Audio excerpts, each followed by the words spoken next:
Good afternoon and welcome to the November 7th meeting of the Raleigh Appearance Commission. The Commission is charged with providing guidance, advice, and recommendations regarding the visual quality and aesthetic characteristics of the City of Raleigh. The members of the Commission are volunteers dedicated to the quality of design in Raleigh and represent a varied field of expertise. We will have staff review the staff report prior to the applicant's presentation and identify the administrative alternate findings that the applicant will need to address. For applicants presenting cases this afternoon, we ask that you take no more than 10 minutes to present your case. When you arrive at the podium, please state your name and address for the record. Once you present your case, including all the required items, the Commission may ask you questions regarding your case, and then we'll table it for further discussion. We may ask you to come forward again for further clarification. After the discussion, the Commission will set forth a recommendation to the Planning Director for a final determination. Thank you, and we will now start the agenda. Okay, AAD 21-19, 2020 Progress Court. Thank you, Madam Chair. I just want to let you know, because this wasn't on the agenda, AAD 2219 at 3700 Oak Forest Drive. The applicant wished to withdraw it from this meeting. They will be coming back at the next meeting on the 21st. So in case there's anyone here for that case on Oak Forest Drive, it will not be discussed today. Thank you, Carter. Okay. AAD 2119, this is a deferral from our last meeting. It's a request from an administrative alternate for section 7.2.5C, screening of service areas. The intent of the landscaping screening section is that to provide meaningful and well-designed screening and buffering, and that tree and shrub planting should not interfere with the safe vehicular and pedestrian circulation on the site. This is a 2.27 acre site zoned IX3. Converting an existing warehouse building into office and restaurant uses. They presented at the last meeting. There were some concerns about the screening from the adjacent multifamily property to the rear. There's also some questions about the transformer and if possible about screening that. And I think there were some questions as well about the materiality of the screening compared to the design of the building. So the applicant's here to present that. We have some updated information in your packet and for you to look at. All right, thanks. Will the applicant please come forward?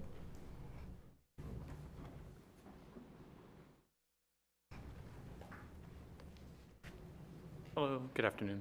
Good afternoon. Rob Allen with Gensler, and here with Kristen Stanciel with Stewart, our civil and landscape engineers. As the applicant, we are taking a warehouse that has been light storage. It's pretty basic Butler building, built in 1980, all brick clad. You can see from the site plan, it's hemmed into the site pretty well. There's some obvious limiting factors with the property lines to the north, south, and east. East is a railroad. So it's made it difficult to locate some of the utility service entrances and some of the location of items like trash. We're trying to enhance the building with considerably more openings for future office and food and beverage tenants. We are adding in some new materials, some black steel, some wood elements, and so the proposed enclosure, tries to tie into that materiality. Not a whole lot more to add to the description. It's pretty straightforward warehouse conversion. Obviously, trying to keep some of the character of the original building intact and kind of bring it into the 21st century, but. Like I said, it's very limiting with how some of the utilities, as we upgrade things like power, gas, water, how they can actually enter the building.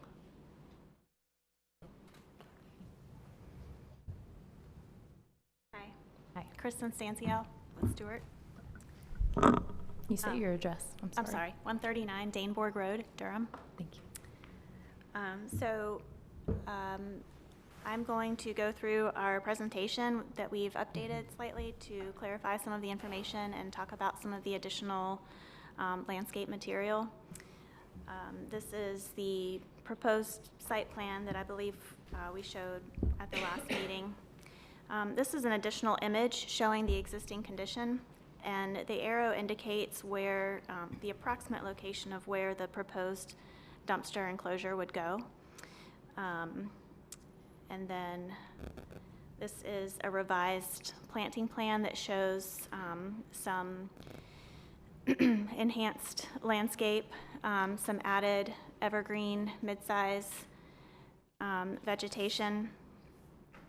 The owner wishes to remove the pines that were there existing and leave the hardwoods. The pines are the majority of the trees on on the owner's property side of the berm. So we would be proposing to replace it with cryptomeria and some fragrant osmanthus to try to offset some of the, if there's any smell from the dumpsters. I'll go back to the section, but these are some of the plant images. The cryptomeria would go in, we're staying at a minimum of 8 feet tall, and then some Nellie Stevens holly. We're proposing a 12 to 14 foot tall cypress, just trying to get some height in there. The Zelkova is a hardwood to tie in with the landscape of the proposed parking area. That is one of the vehicular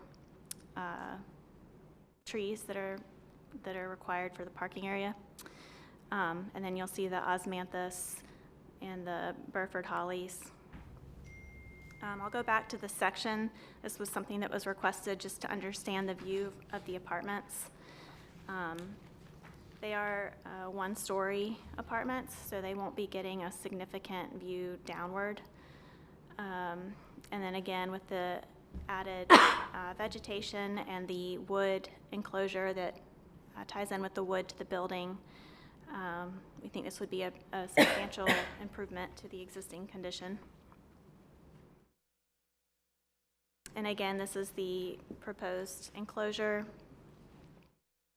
And then we've added to a rendering of the proposed building that shows the wood on the exterior that would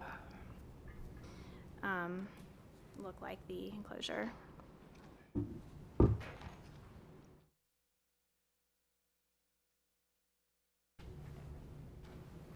right, thank you. Thank you. Does anybody have any questions for clarification?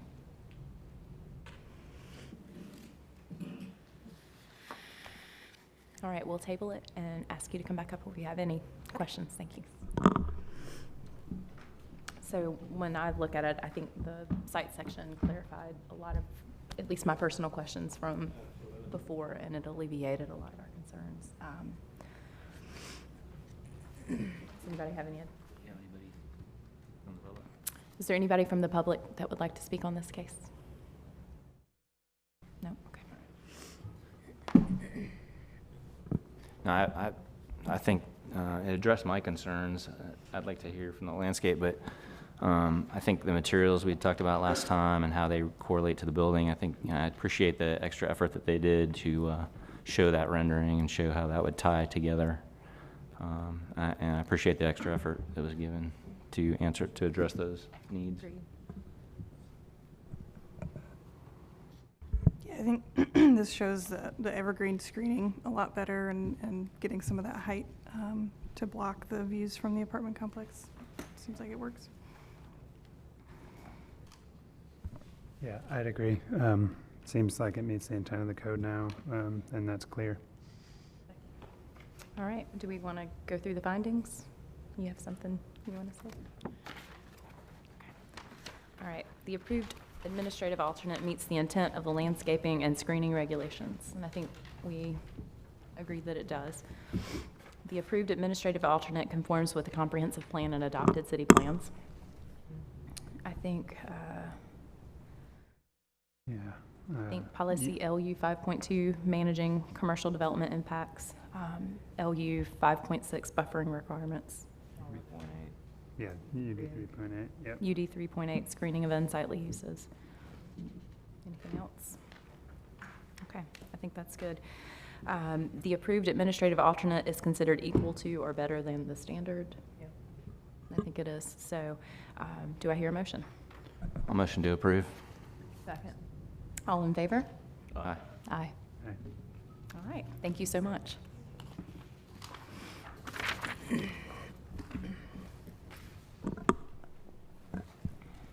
Okay.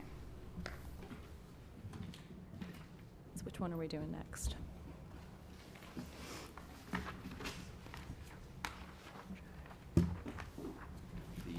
Is it Freedom Drive? Yeah, Freedom Drive. Good.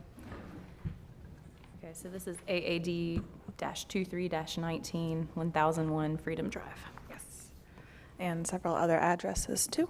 A lot of other addresses. The applicant is requesting an administrative alternate for UDO section 1.5.9 transparency. The intent of the transparency requirements are to lend visual interest to street-facing building facades for both pedestrians and building occupants and minimize blank wall areas. This is not applicable to residential uses. The minimum percentage of windows and doors that must cover a ground story facade is measured between 0 and 12 feet above the adjacent sidewalk. More than 50% of the required transparency must be located between 3 and 8 feet of the building facade. 2 and 3 aren't applicable, so glass shall be considered transparent where it has a transparency higher than 80% and external reflectance of less than 15%. Glass on upper stories may have any level of transparency and external reflectance. So this applicant is proposing to develop a 27.96 acre site with 2 warehouse buildings. The property was recently rezoned to industrial mixed use, 3 stories conditional use. As the building is categorized as a general building type, the applicant is required to meet UDO regulations requiring a minimum of 20% of the street-facing street-level facade to be transparent. The application is requesting an alternate to the transparency requirements for the 2 north-facing facades, which each offer 12% transparency rather than the 20% required by the UDO. In addition, the glazing proposed only offers 70% transparency, which is below the minimum 80%. In lieu of meeting the transparency standards, the applicant is proposing additional clear story windows along the north facade. The applicant is also proposing additional sidewalks, landscaping, and amenity spaces between the buildings and the street to lend visual interest. Let me know if you have any questions, or I'll go on to blank wall. Go ahead.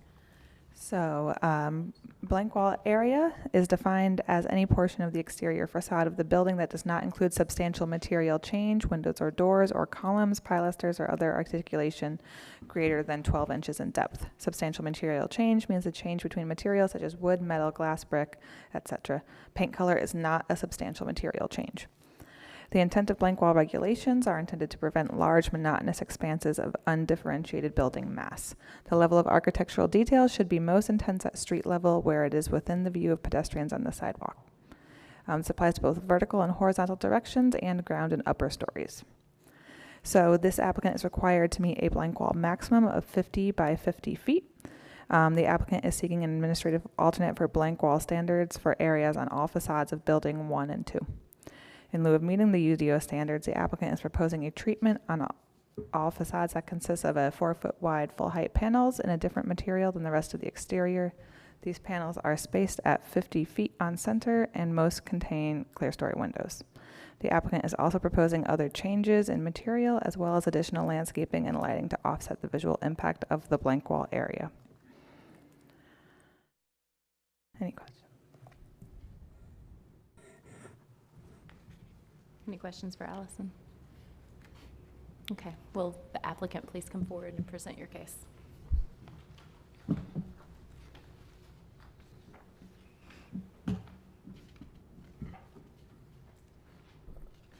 A little short, so I'll have to adjust this. Hello again, everybody. Thank you for taking the time to review our case. My address is 3737 Glenwood Avenue here in Raleigh. I'm here on behalf of Nair Architects, along with Al Nair. I'm part of the project team. However, our architect of record could not be here, so he sent me on his behalf again. I want to be respectful of your all's time, so I think it probably makes sense rather than doing the full description of all of our sheets. Again, I'll just kind of highlight specifically the areas where we took your feedback from last time and incorporated that into changes in our sheets, which I think has resulted in a better project. So I'm excited about the changes. I hope you guys are too. Let's see.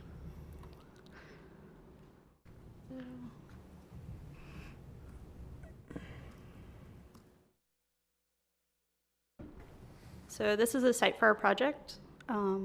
This is just showing quickly some of the context around the site and how we've tried to be respectful of some of the similar building uses and things that are in the area. A lot of different types of manufacturing, warehouse, storage facilities.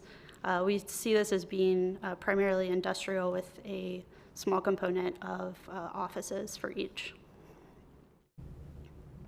So our building footprints are similar to what they were previously. We have added a little bit of a notch to the south of Building 1, and that was based on some building setbacks that we made that change. Otherwise, most of our changes have been in terms of the elevation. Additional things that we have added for clarification in this version of the drawing is showing the connection to the future Bullock Farm Road. I think that was one of the comments last time.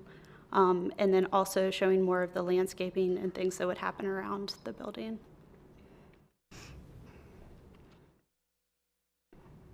So this is just an aerial showing both of our buildings, and again, sort of our placement on the site is based on trying to keep the loading dock area and trucks internally focused and keeping the more pedestrian-oriented spaces, offices, windows, things like that, sort of facing out from the site. So this is Building 1. This is showing benches and seating on the left side of the screen that would be along the future Bullock Farm Road, as well as access from the sidewalk in front of the buildings up to the road, and then parking, enhanced landscaping at each of the entries. Let's see. And on the elevations, probably some of our biggest changes that we made, one thing we heard from you guys last time was that we need to do more clear story glazing on the north facades.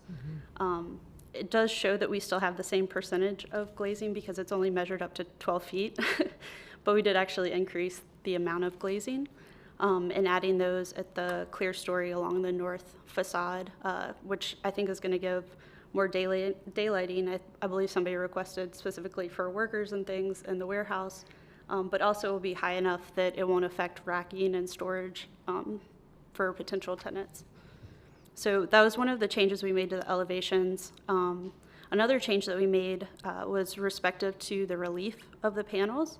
I know we discussed a little bit last time about the tilt panels, the thickness, and kind of like maximizing what that depth is we can get to. When working with our structural engineer, they recommended pulling it back 1 3/4 inch, and then also doing the form liner beyond that. So that's another 3/4 inch.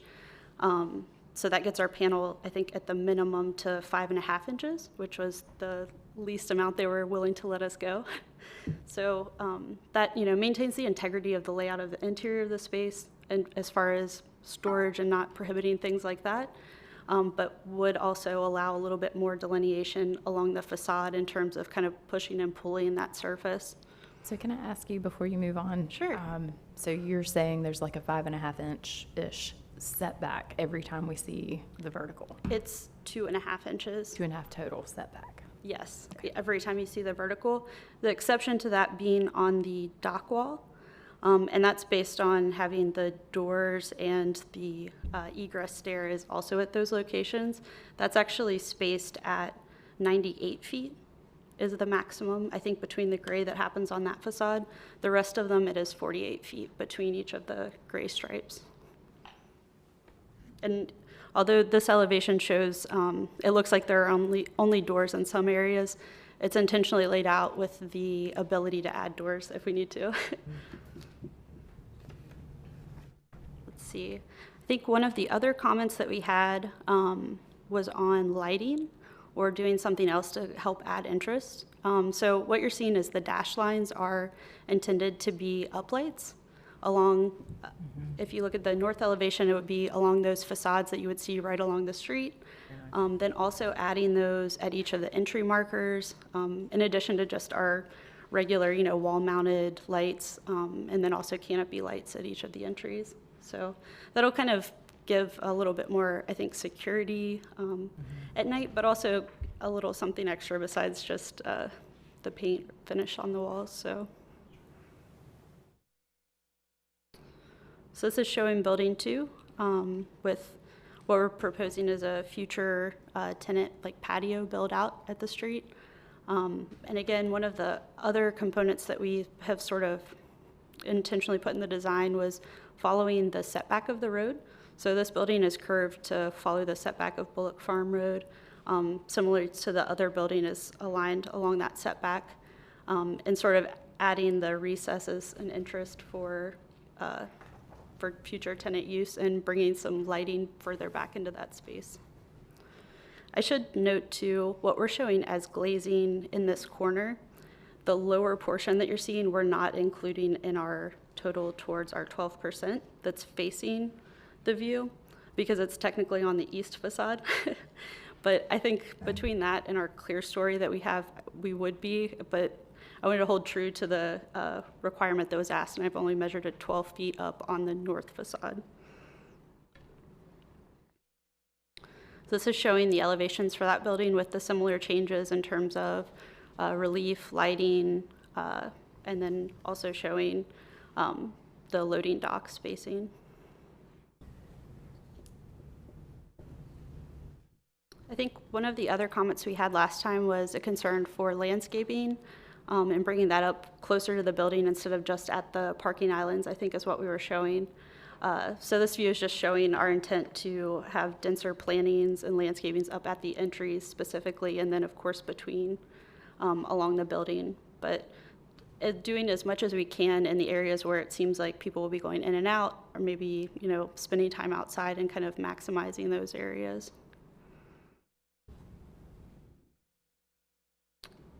And then this is just a sheet showing the intent behind some of the design and examples of what that would be. Thank you. Thank you.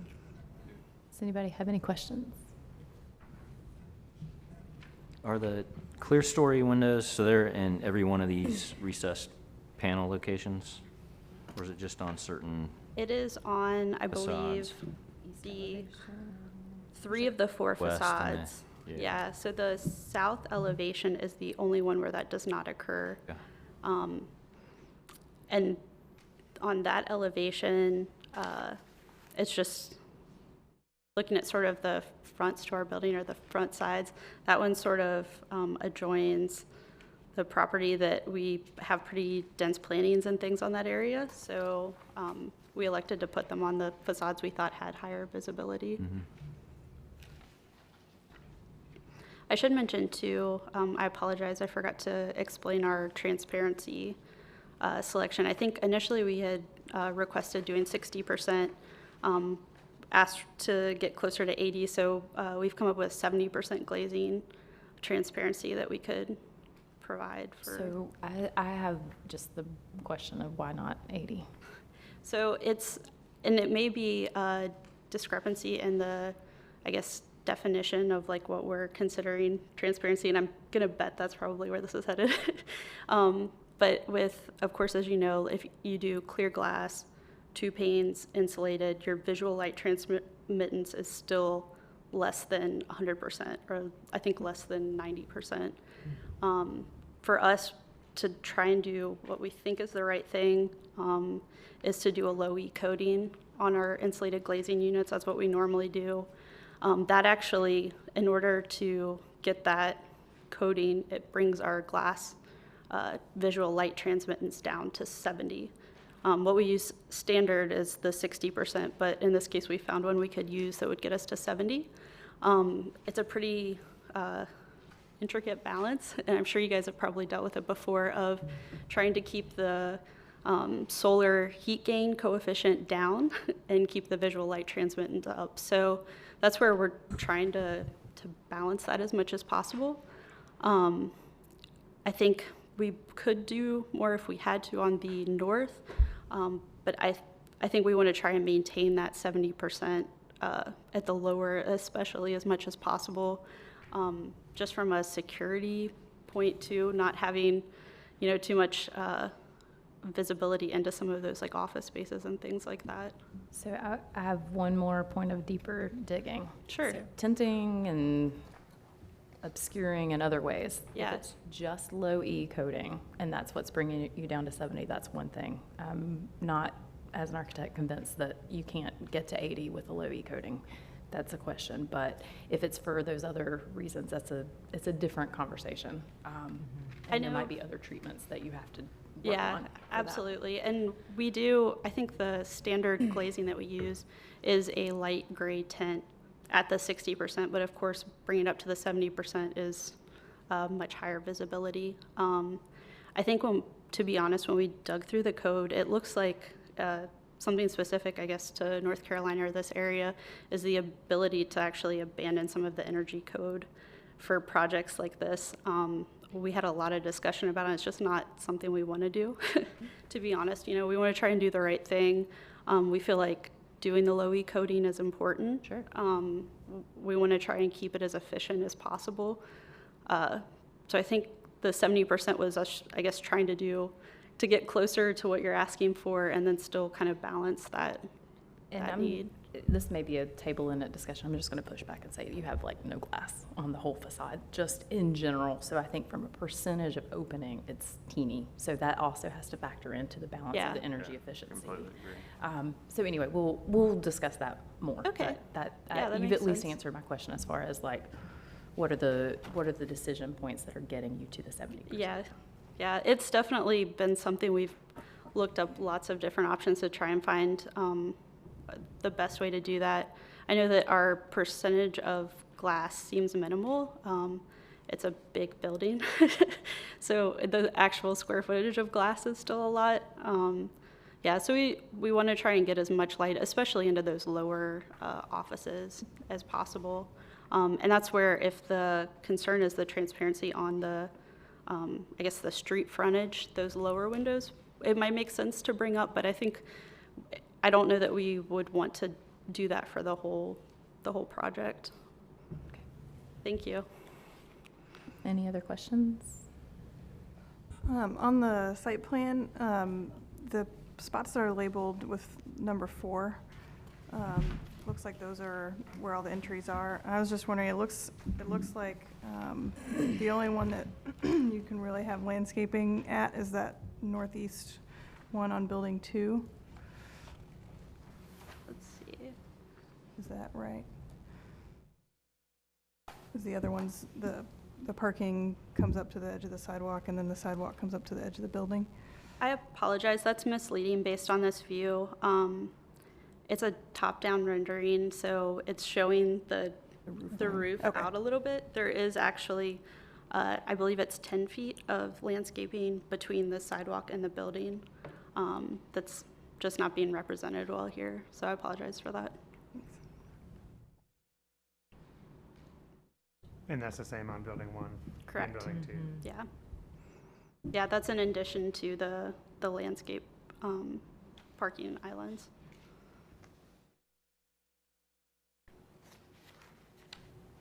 So you all discussed the amenity space previously?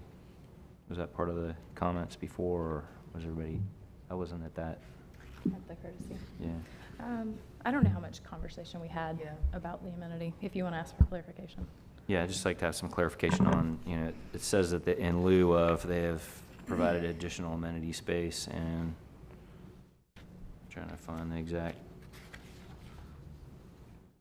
The applicant is also proposing additional sidewalks, landscaping, and amenity spaces between the building and the street. Are those the benches you mentioned? So the amenity spaces, Yeah, we tried to, because we were planning the recess with the future tenant spaces a little more robust on building 2. That's why we added the park bench area with additional landscaping for building 1.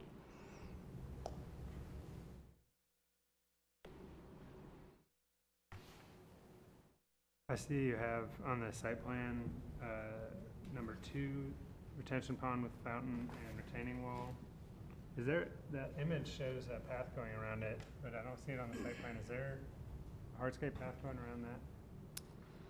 Or is that a grass strip?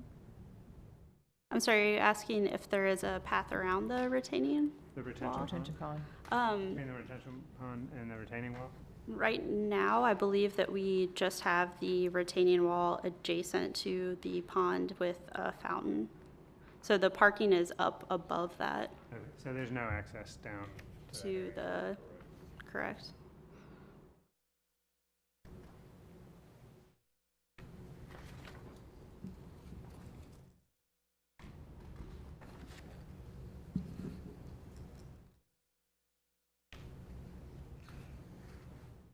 Any other questions? Okay, thank you. Thank you. Is there anybody from the public who wants to speak about this case? Okay, so we'll table it and talk. What's your thoughts? I appreciate the improvement from what we saw last time. It's not a blank wall anymore. Or that sort of better than it was. 2.5 inches better, Yeah. that much better. We got A little some bit of a color shadow change. line. It's better. Got some color change. Yeah, I will say that, I mean, the clear store, the windows up above are, to me, they might not be major here, but it'll be internally it'll be a huge impact on the people using the building, and I think it's well worth the value, the extra effort there to make that a little bit better. Now, with the windows, do we push for 80%? So I want to ask the other architect here. Yeah, I mean, it does, to your point, it doesn't really seem like there's a lot of glazing of the building, so why not try and push for as much transparency as possible? I'm all for low e-coating, We've I'm had, all yeah, for- I think low e-coating is pretty standard around here now. We've had this conversation here recently with other projects that have come before us, and I think it's a high standard, but I think there are glazing, we've mentioned Solarband, 70, 90 XL. I mean, there's glass, there's glazing that will meet those requirements, so, I don't know above if it really helps I don't us, but I think, down at the pedestrian level, Absolutely. And with the cases we've seen before, with the glazing issues, especially when it's office area, we make comment they're probably going to hang blinds as well. So that offsets the trouble there Yeah. from a security standpoint. Agreed.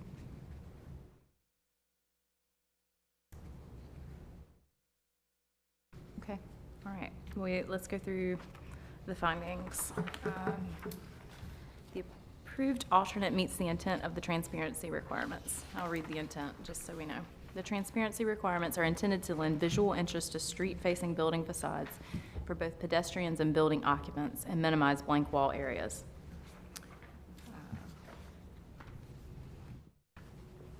So I think with some of the added measures that the applicant has employed to increase the visual interest, I think we're getting close to the intent. Do you agree?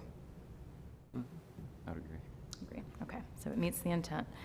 The approved alternate conforms with the comprehensive plan and adopted city plans.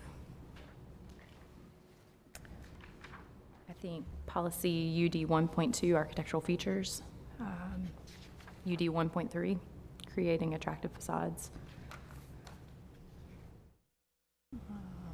Any others? That's about it. I think that's it. Okay. So the street-facing building facade utilizes other architectural treatments to create visual interest to offset the reduction in transparency. And I think we agree that with the changes that were made since the last time we saw it, that they're there. All right. So would someone like to make a motion? And I'm going to posit that it So needs to these be would be separate? conditioned. Yes, we'll do blank wall and transparency separate. So does it matter if we? Transparency right now, then you'll do blank wall. That's what I would hope. So I want to posit that if we make a motion that it has a condition for 80% transparency on the glass, On the lower level. if, on the lower level glass, if the commission is in support of 80%. that. You want to go 80%? For I clear think- stories, I'm not, Ground level, glazing, ground level is what I'm 80%? worried about. Agree with that. Yeah, second. Yeah, I think we're not already meeting the amount, so I think that the glass that they do provide needs to, at least at the lower level, needs to maintain that 80%. Yeah, Motion to approve with condition? second.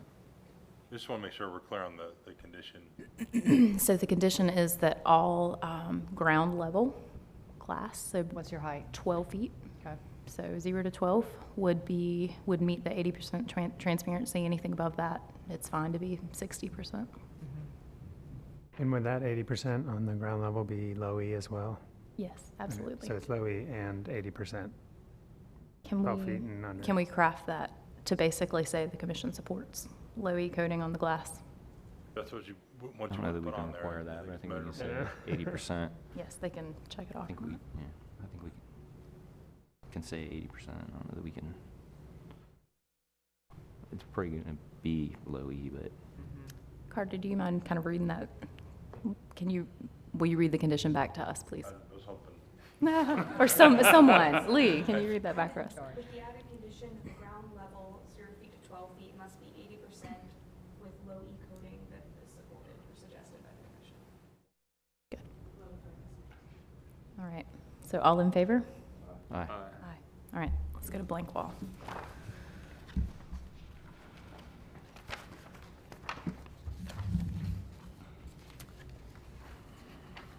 Okay. The approved alternate meets the intent of the blank wall area regulations, and the intent is that the blank wall area regulations are intended to prevent large, monotonous expanses of undifferentiated building mass, and the level of architectural detail should be most intense at the street level, where it's within view of the pedestrians on the sidewalk.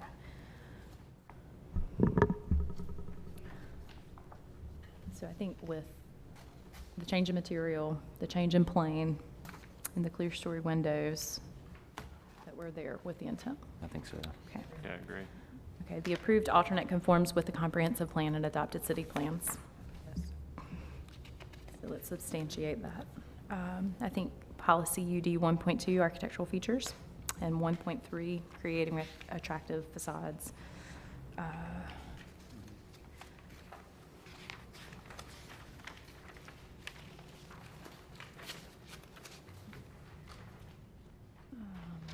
UD 2.1 from the standpoint of the adjustment they made on the building too. Okay. All right, so the increase in blank wall area is offset by additional architectural treatments and increased vertical landscaping, and we agree that that's Day happening. and night with the lighting as well. Agreed. Mhm. And the amount of blank wall area for buildings located on an urban frontage should not be more than 40%. How do we verify that in the findings? How do we verify the 40%? The number 4 of the findings. Urban frontage. So are we there? Well, it'd be non-applicable. 'cause it's not Non-app. urban. Okay, perfect. All right, so good. Warehouse. All right, so someone want to make a motion? I'll motion to approve. Second. All right, all in favor? Aye. Aye. Okay, all right, thank you.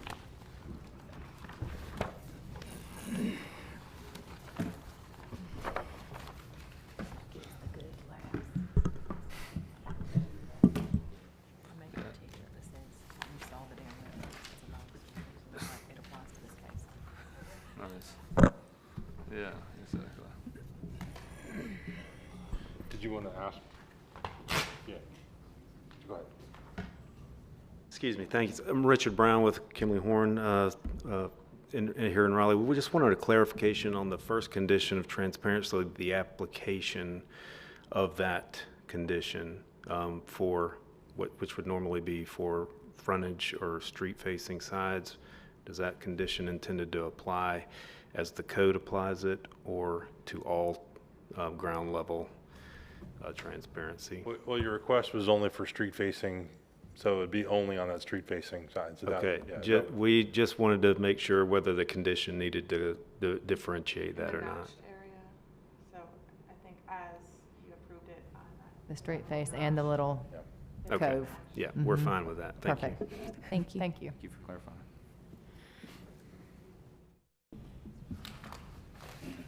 Okay, so courtesy review. Okay, thank you.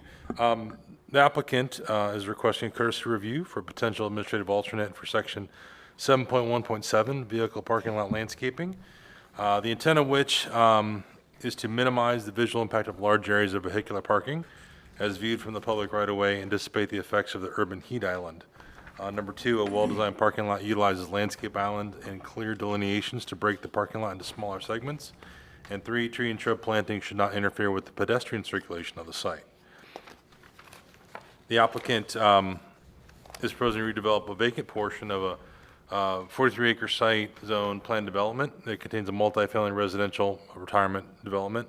Additional multifamily residential building is proposed, along with associated surface parking. Per the code, a landscape interior island must be provided every 10 parking spaces and be evenly distributed throughout the parking area. The applicant is requesting an alternative to the 10-space requirement and planting requirements in 4 locations, which are shown on the attached drawing, and in order to accommodate larger structures for additional covered parking. In lieu of meeting the interior island requirements, the applicant proposes moving the displaced trees and landscaping to other locations in and around the parking lot. I believe the applicant is here. But in terms of the findings, number 1 is that the alternative meets the intent of the vehicle parking lot regulations. Number 2, that it conforms with the comp plan and the adopted city plans. And number 3, that the approved alternate is considered equal to or better than the standard. All right, will the applicant please come forward? Good afternoon or good evening. I don't know if it's 5 o'clock yet, but either way. Close enough. Peter Knosson with Jones Knosson Engineering, 221 North Salem Street, Apex, engineer for the owner of the Cypress. Just to give you a little background, the Cypress, as Carter noted, is a continuing care retirement facility catered towards seniors. It comprises most of the block surrounded by Lead Mine Road, Strickland, Harvest Oaks, and Forum Drive. Specifically, we are under construction of the last building within the Cypress. It is Villa E, and it is here at the intersection of Strickland Road, which is this street here to the north, and Lead Mine to the west. We are showing covered parking in our approved SPR plans with the city. That covered parking is here. I'll just note these. There are 3 areas. Those are the existing covered parking that were approved. What we are proposing is to add 2 spaces under the covered parking here, 3 spaces there, putting this entire row of surface parking under covered parking and adding covered parking to what was shown as surface parking at that location. What that will do is remove 4 large trees here, at these 4 locations, as well as some smaller understory trees there.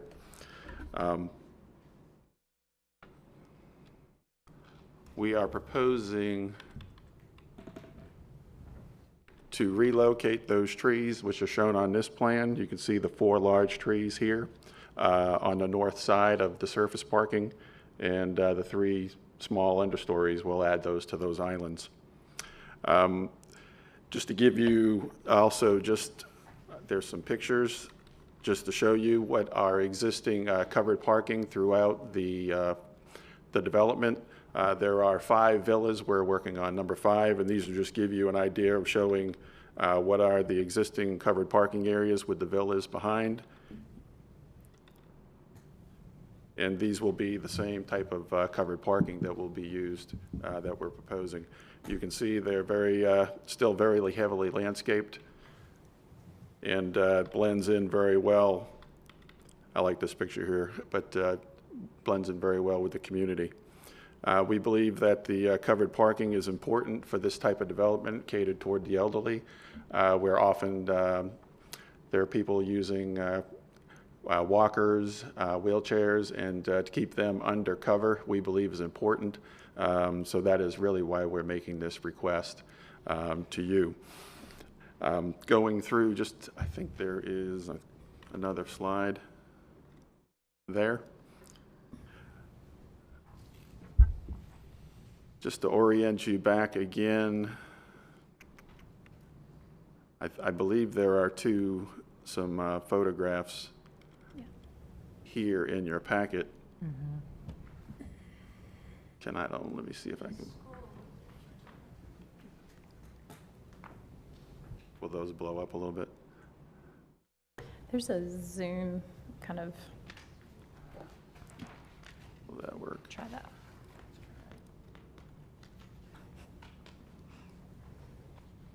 I really just wanted to show you these two views. This view here is along Lead Mine Road. That's the frontage. The parking is behind that. And here is your frontage along Strickland Road. Again, the parking is behind that landscaping as well. So it's a very heavily landscaped site along the street frontage, all around the perimeter of the parking. And we just believe that this is going to be a benefit to the residents that are a part of the community. Could you Just just show go- again, could you just show again where you're putting the larger trees? Is that out on the Strickland Road side? Let's see. Right. They are. Okay. Those are the 4 large trees that we're proposing, yes. And just to let you know as well, we have a berm that was constructed right here at that location. And that's got landscaping as part of it as well, so this is just going to enhance that area. In terms of just going through the findings of what we have written, in terms of visual impacts, the impacts related to the site from Lead Mine Road as well as Strickland, you can see basically the heavy landscaping there that really going out there, you won't even be able to see the parking. In terms of stormwater runoff, all the runoff from the parking is collected in catch basins and piped to a stormwater pond for treatment that is on site. The effects of urban heat, given that we'll be providing covered parking over the vast majority of the parking lot, we see that being reduced substantially from what actually was originally proposed. It does meet what we believe the comprehensive plan and equal or better to standard. We believe that as well, given that this is an elderly community, and providing them with as much covered parking, getting them out of the elements of rain, hopefully no snow and such, is a benefit to them. So really we're just modeling and mirroring what has already been built out at the Cypress with the cover and parking, and we appreciate the courtesy review and look forward to your comments. All right, thank you. Does anybody have any questions? Yeah, so the 4, all the trees that you're removing, what size are they now currently? Out on the frontage? Yeah. Oh, they're probably 20 to 30 feet high. There aren't trees he's taken down. Oh, we're not taking any trees down on the frontage. Okay. We have tree conservation. I should have told you, we have primary tree conservation there along Lead Mine Road. We have all this existing area. Yeah, for Is some all- reason I was thinking you were saying in order to do new covered parking, you are removing certain trees and Cutting them down. Oh, no, not Okay. at all. Not at all. I was with you. I had the same interpretation, and I was like, no, this Okay. isn't built yet. So, No. All the street frontage on Lead Mine and Strickland, we are not touching. Okay. Just internal. It's There all are internal. trees internal. Correct. 4 trees internal. okay, let me ask clarification then. four Are trees. there trees that are existing internally that are being cut down 4 to trees. put the covered parking in place? No, nothing that hasn't already been removed, no. I mean, we did remove some trees, but they were allowed to be removed in order to put in this development and the parking. The parking lot itself. But I mean, the Trees out. site, you're developing the site currently. Correct. So it's not like there's trees and parking islands that you're taking down to do No. this? Okay, There are no existing trees in the parking areas. Okay. thank Okay. you. Yeah, that was really confusing. Yeah. All we're proposing is removing. Like when you were Xing them out, you were like, we're taking these out. Oh, okay. Like, and we interpreted that to mean like cutting them down, but they don't exist yet. Oh. So, X marks the spot. Well, and also you have 4 beautiful big trees or something there highlighted. I was like, are those the ones leaving? right. Yeah. So we got it. We were just showing those for the ones that we were going to take from point A to move them outside. You were planned for point A. Correct. Correct. That's the Okay. difference. Correct. Right. Moved, Yeah. not removed. Fair. Right. Yeah, everything we see there is proposed except for the tree conservation. That's existing. building, Correct. everything, nothing's there yet. That's right. Grandma. Sorry, I From should have a- been more clear. From a, I mean, this Ah, seems don't eat cut and grandma. dry to me. It seems like a really good alternative. Okay, we'll table it, and we'll Okay. talk. Thank you. Yeah, I am with you. I think the covered area is totally consistent with the type of development, and I think from a visual interest standpoint and a urban heat island, like, I think it's fine. I don't know how you feel about that. We see this a lot in retirement communities. The covered parking's crucial, honestly. It's almost like they expect it at this point. And so the fact that this parking lot was already there and it's just an addition, it's a structure on the existing hardscape, I'm good with it. I think it's good. And they didn't take any of the trees down. The conservation area is large. From a visual from the street edge, like you said, you won't even see it hardly, so. I'd agree with that. I think, with past development within this development, I mean, they've done a very good job with their tree plantings and from the street. I mean, you really don't even know it's. And this group in there. It's- particular, they want it very lush. Yeah. It's a good area. It's really an internal question, and, I think they meet the intent. I agree. Yeah. Do you have any other questions for us? No, can you approve it? No. Valiant effort, yeah. But it says It would be courtesy easy. review. It would be Yeah. easy if we could. Just do the same thing next time you come back and it'll be fine. Just be more clear about the trees. Don't talk about the trees. Yeah, correct. We're keeping You're all of these changing trees. the proposed location of. Proposed location of the Yeah. trees. There you go. Thank you. See, you confused me. All right, so that concludes the public portion of our meeting.